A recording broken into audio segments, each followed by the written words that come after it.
Good morning, everybody. Thank you so much for joining Quick Bites. This, as you know, is our 30-minute webinar series where we do sort of snap analysis of things going on in the news on food policy. I'm really delighted to have Ned Younger with me today, and we're going to be talking about a new insider's guide to meat and dairy. Very exciting. So thanks for joining me, Ned. Perhaps you could just first, you're the director of Inside Track. Maybe just tell people who don't know what Inside Track is. Sure. Well, hi everyone, and thanks, Anna. Thank you for having us. And actually, we launched the first memo at the Food Foundation's investor group. So really nice to kind of be continuing that relationship, and really great to be talking to all of you.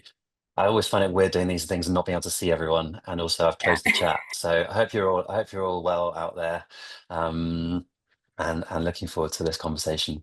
So, yeah, well, Inside Track, a newish organization, haven't been around that long, launched with the first memo back in ugh, March, April, earlier this year. And it exists to give people working inside big industries and big systems, whether that's food or finance, a safe and structured way to speak honestly about what's going on without the fear of losing their jobs or reputations. So in food specifically, which is the only one of our groups that is currently public, although there are several more that are in development. We've been convening a group of senior food professionals across retailers, manufacturers, and producers over the last. It'll be a couple of years now. So they spoke for the first time about 9 months ago, but they've been in conversation for the last couple of years. Um, I know you're going to ask me a question probably about who they are, and I can answer that as best I can in a minute. But I suppose the value of this approach is that they are not outsiders; they're the people working within the system. In many cases, running the system. And I think the thing that's been sort of an interesting part of the conversation about this as a project is these are people who care deeply about their industries and wanted to succeed. So they're not people who are kind of flame throwing from the outside. Not, obviously there's a really important role for that kind of work as well. But these are people who really want the industry to succeed, think it can play a really important role, but they'll also see the kind of compromises and tensions within it, and how the current strategies and actually almost more norms within industries are kind of colliding with environmental and social realities. Um, yeah, maybe that's enough. Maybe that's enough right now. Yeah, and that really comes through in the memo. I think it's an incredibly sort of nuanced set of points that you make in the memo, or they make in the memo, and I think that the extent to which they really want to see these companies thrive into the future. I mean, we'll come on and talk a little bit more about the sort of the points that are made in the memo around sort of accruing risk over time and what that means for the financial sustainability of some of these companies, and that's an interesting area, particularly obviously for investors. But I think that does come across quite strongly. Why don't you start by just, or maybe let's just have the question about what kinds of companies. You've got broad sectors, so you've got retail, you've got manufacturers. What am I Producers, and I missing? think I think one thing Producers. that's yeah, I think one thing that's important is about roles. So I think often these kinds of initiatives or interventions draw very heavily from sustainability teams, but I think it's really important in terms of the work that we're doing that it's senior roles across supply, commercial, strategy, and sustainability, but not exclusively. Um, so we've like formulated this thing, which is that together the companies they work for represent more than half of UK grocery sales, um, Okay. which hopefully makes it clear the sort of breadth of what we're talking about, and that if particularly when we were talking to investors after the first memo, you are exposed to these organisations in one way or another. This Yeah. is definitely going to be relevant to you. It's been interesting how hard it is to say anything else without feeling like we're being quite sort of like revealing. Um, but yeah, I think the only other thing I would say is um, this often gets badged as kind of whistleblowing, and Yeah, and I was and actually just going to say, do they see yeah. themselves as whistleblowers So or? so I mean, I think whistleblowing. I think the important thing is that this is not individual organisations, and as a result, there's no real need to kind of it's, at least in the memo so far, there's no real need to name specific organizations, because what they're not talking about is my company's doing this and it is illegal.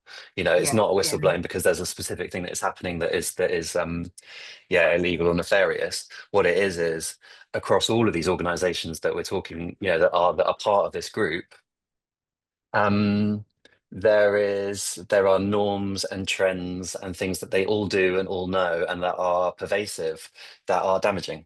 And that's the tension, I think, that is industry wide. yeah.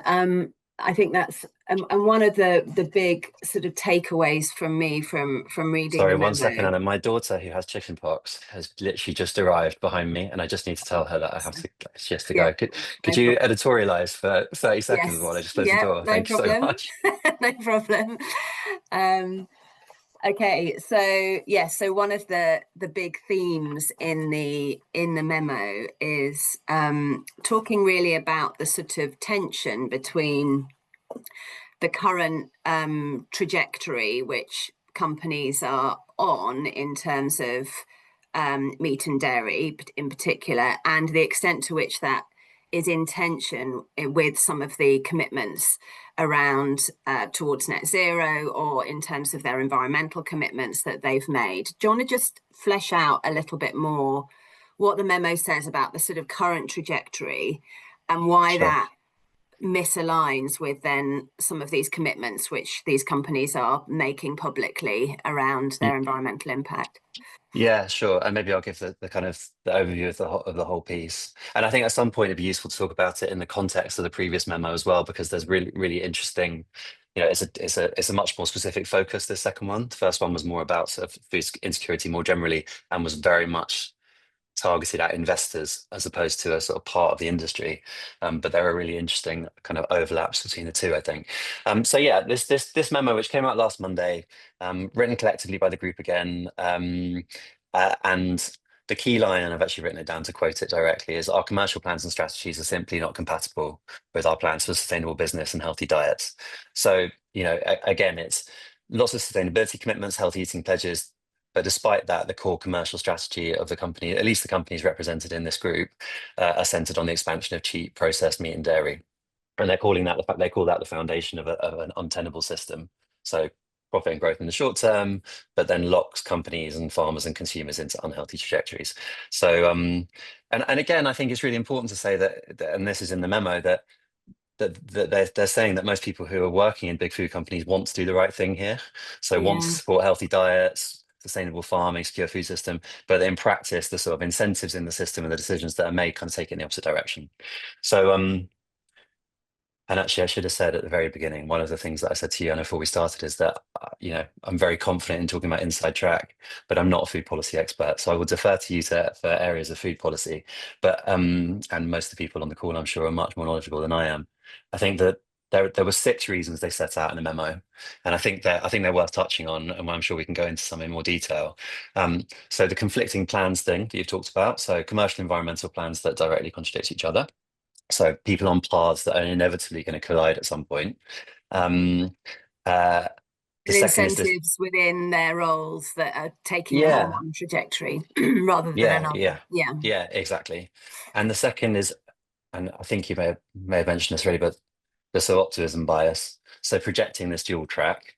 Um, and basing that on the idea that there is technology that lowers emissions that exists, but in the memo at least they're saying not at the level or speed required. So uh, so so kind of optimism that this can be resolved, but based on relatively little evidence, and the kind of the idea that things might kind of scale rapidly when there's no sort of proof that will happen. The third and fourth, I think, were really interesting to me as someone who's completely outside of this system, which is culture and relationships. So, this culture of what they call meat primacy. So obviously they serve consumer demand, they also shape it, and we can come back to that. And then the ties between executives in big food companies and the meat industry, which they don't actually say very much about, but it's obviously quite potentially quite explosive thing to say. Um, and then the final two, so the fifth was incentives. So the way people are rewarded. So buying teams that are incentivized to raise margins, sourcing from different places, Uh, I thought it was also really interesting they talk about category directors. So category directors are rewarded for volume growth, and meat and dairy categories have more budget influence than those managing alternatives. So that Mm, there's a really interesting kind of, and like in any organization, any industry culture, actually appropriately in this industry, culture eat strategy for breakfast is the quote, isn't it? So that feels very kind of relevant here, I think. And then the final one is was around misdirection. So telling a story about, and again this is a quote, telling a story about farmers and farming that they know to be increasingly untrue. So advertising that shows family run farms, free roaming animals, but behind the scenes it's many of those farms that are struggling or being dropped as part of this kind of um I was going to say agenda, but it's not really an agenda. It's a sort of set of incentives or a sort of system that is operating in this way. so can you just give us a bit more on that sort of the current trajectory? I think you talk about it in terms of an increasing reliance on imported meat produced to lower standards than we're using in the UK, more Yeah. heavily reliance on processed meat. Just describe that in a little bit more detail. I mean, sort of on what the kind of evidence is behind it. And I might throw that back to you to some extent because I know you'll have a really interesting perspective on it. I think that the memo says, or this group says, that the trajectory is lower welfare, worse diet, so lower health outcomes and worse social outcomes.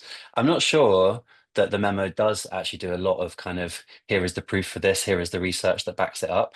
This Mm. is a kind of, for want of a better expression, it's kind of lived corporate experience, I suppose. And again, I said to you briefly before we started the webinar, I think one of the things that's interesting about this project is that it sort of appears quite explosive and quite splashy because of the fact that the people who are talking about it are anonymous and people don't know who they are, and they are kind of have this like whistleblower tag. And actually, I'm sure it's a complex area, so there'll be all sorts of disagreements around it. But the reason that it lands with some kind of power is because it's kind of content, conversations, tensions that people are really familiar with, and um, you know maybe are common parts of the conversation internally in organizations or in a sector, but aren't spoken about publicly by the people in these positions. So yeah, I think you probably know a lot more about the evidence and the kind of research around the trajectories than I do, but that's definitely where this memo comes from. Yeah, I mean, certainly when we published our report Meat Facts earlier this year, we looked into, I mean, particularly the sort of very heavy dependence on processed meat that we now have in the UK. And I think the stats were that a third of our imported red meat was in a processed form. So certainly see, and a very high preponderance of processed meat in children's diets. And I mean, that's now a bit of a focus of attention around rethinking the school food standards and the extent to which processed meat is being served up in schools. So certainly sort of pointing to some of that picture in the diet patterns that we've seen. I'm interested in this point of going back, I mean, sort of the link to policy. I mean, one of the things that we are thinking about quite a lot at the moment is whether the food strategy could set out ultimately some primary legislation which gives us a sort of policy, a long-term policy framework for the food system. But in terms of, what are our what do we ultimately want the food system to deliver in public health and sort of dietary terms, and obviously that would need to link to our environmental legislation, the Climate Change Act and the Environment Bill and so forth. But what you talk a fair bit about in the memo is the extent to which the sort of short-term commercial pressures often override those longer-term environmental commitments that companies are making for very good reason, because companies are wanting to protect their market share, grow their market share. They've got it, the incentives lined up along those lines. And I suppose I'd like you to talk a little bit more about the material risks that they're talking about, that this is accruing to companies, and then perhaps we can touch on, whether some primary legislation in that space could actually help to create a helpful context in which companies can sort of see what's on the horizon more clearly, from sort of seeing some more regulatory certainty, if you like, or showing up investor confidence in a certain direction, which will enable businesses to perhaps align some of these short and long term priorities more effectively. Mm, yeah. So I mean, both memos, the first one and the second one are about risk fundamentally and about governance in particular. So Mm-hmm. there's lots of material to kind of cover off, and maybe I'll talk about in the context of both memos rather than just the latter one. But so clearly there's a big risk around supply chain instability and declining yield. Clearly there's a big risk around kind of false confidence and kind of mispriced risk, um, and particularly the kind of processes by which processes that are going on within companies to kind of understand that risk and kind of relate them directly to strategy. There's the optimism bias that we talked about, so that kind of Just over-reliance. explain the mispriced risk. What do you mean by that?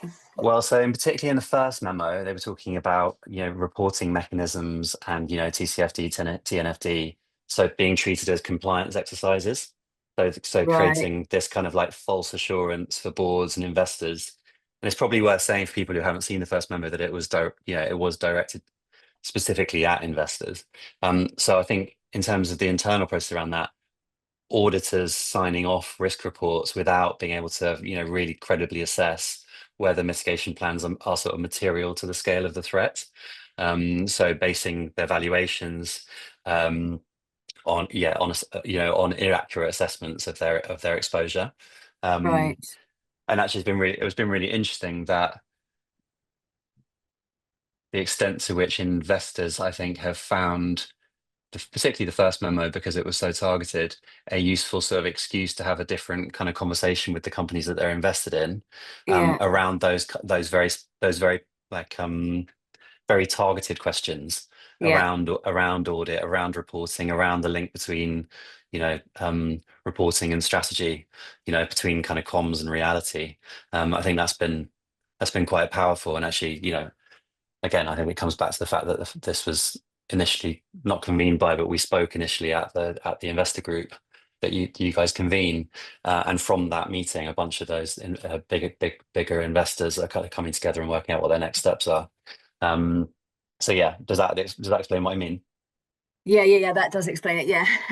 And Uh, do you think that, I mean, I know you're not deep into food policy, but I'm just wondering to what extent a kind of a longer term policy framework would enable. I mean, I'm conscious that a lot of the things that you're talking about we see in parallel in, say, foods that are high in fat, sugar, and salt. This kind of tension between commercial imperatives and mm, um, ambition to support healthy diets, healthy and sustainable diets, but the commercials don't line. It doesn't. The whole thing doesn't line up effectively, and that of course is the critical role which government can play to help that alignment to happen more effectively, so that businesses can grow around the central proposition of a healthy and sustainable diet.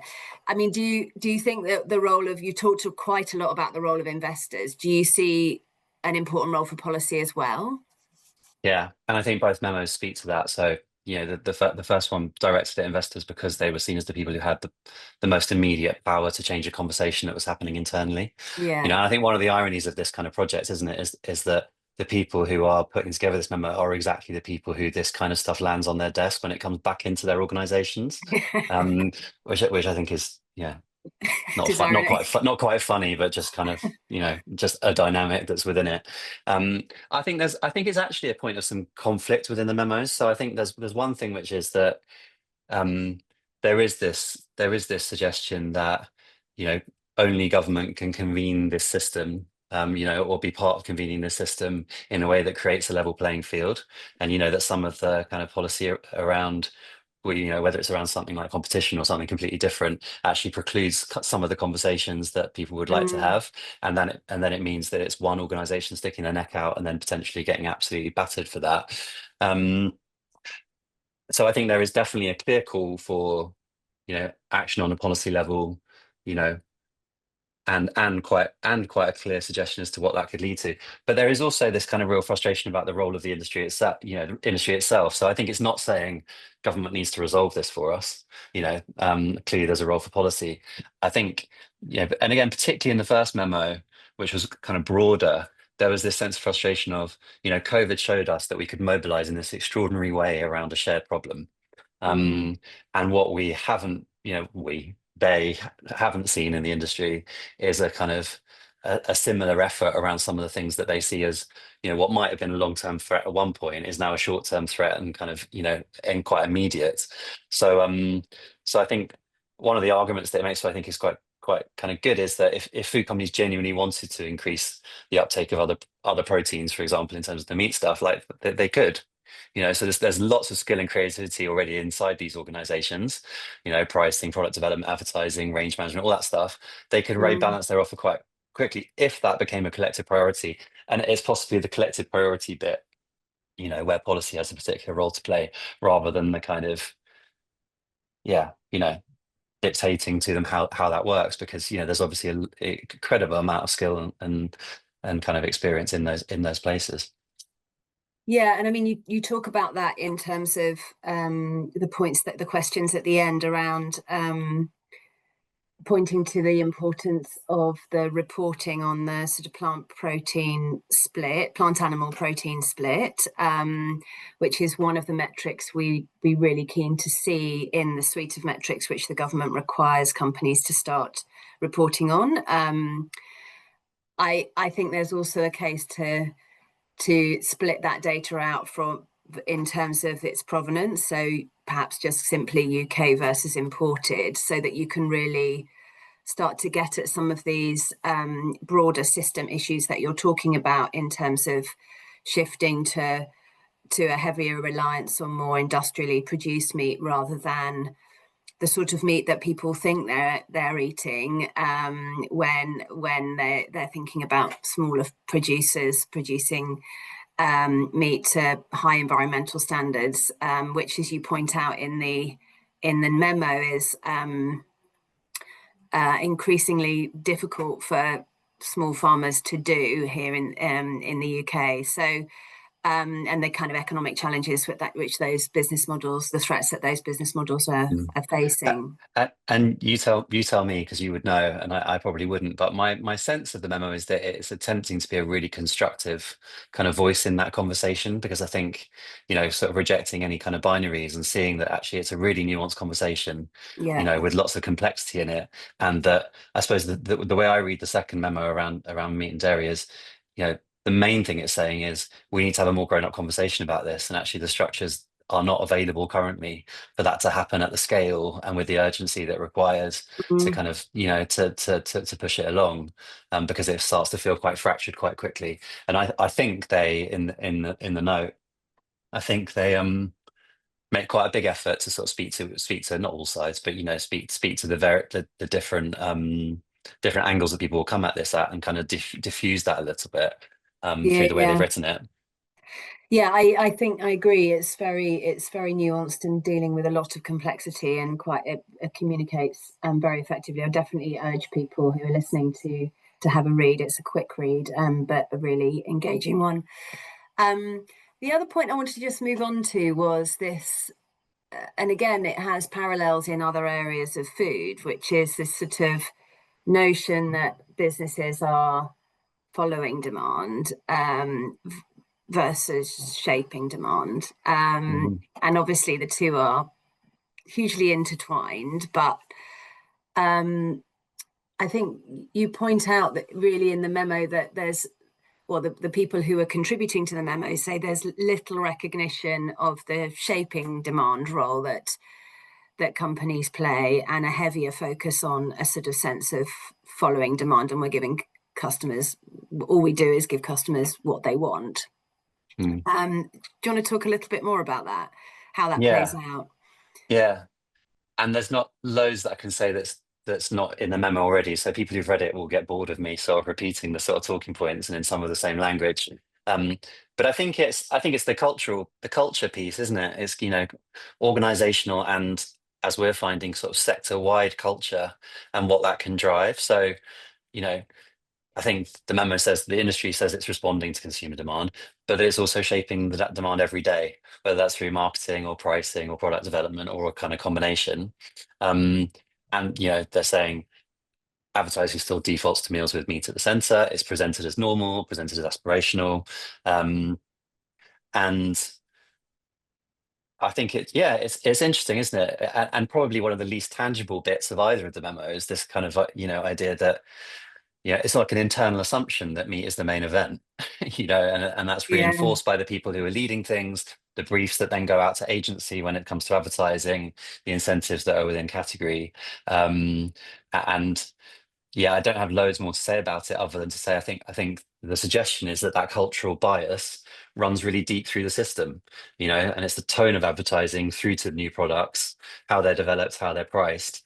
Um, and I guess the tension that's being pointed out is all of that is massively contributing to a demand that the companies are then saying they're responding to.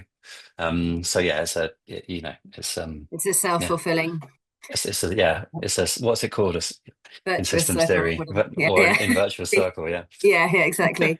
Yeah. um yeah, very interesting. And I think this kind of culture piece is also interesting to me at the moment, because I was the as you'll know, the Eat Lancet has just published their kind of big global sort of diet that is within planetary boundaries and delivers on health. And one of the points that they make is that many traditional diets are very aligned with that planetary health diet as they've described it, and sort of an encouragement to invoke culture and traditional culture and sort of culinary heritage in order to sort of put the brakes on some of this sort of onslaught of a westernized diet. Mm, So the culture piece, the fact that we in Britain have meat as a centerpiece in and of itself doesn't necessarily need to be a bad thing. It's just the extent to which it's then sort of overtaken by that mm, kind of the highly processed, very cheap, which means it's sort of much more prevalent in our diets. It's a mm. sort of distortion, I suppose, of that more traditional culture. Yes, and I think the memo is really clear on the cultural role of meat in the UK, and also, I suppose, implicitly, the argument is it's never going to disappear. It's about it being high quality where it can be, and about it forming part of a balanced diet, and et cetera, and so on. And I think it does, yeah, speaks to that sensitivity actually, Yeah, and I really yeah, understand where that sensitivity comes from. yeah. Good. Well, look, thank you, Ned. We're out of time. It's been, well done for getting to the point where you've published the guide in such a kind of clear way, and hope the conversations with investors continue to develop. And for everybody listening, thank you for joining. Please do sign up to the newsletter and podcast if you want to keep track of what we're doing. But I also just wanted to flag up, we've got a little mini series coming on Quick Bites, which is a bit less newsy, but a bit more on international inspiration. It's looking at some examples we're starting with Peru and we're going on to Denmark, and then after that, TBC. But looking at the interface between policy and politics, we're dealing with a lot of policy challenges here in the UK that we know civil servants are grappling with. How they land that in the political context is challenging, and we're going to get some inspiration from other countries on those issues. So do sign up to those Quick Bites webinars in due course, because we'd love you to join us. So thanks so much again, Ned. Enjoy the Thanks, rest of Anna. your day, and see you all again soon. Bye, everyone. Thank you very much.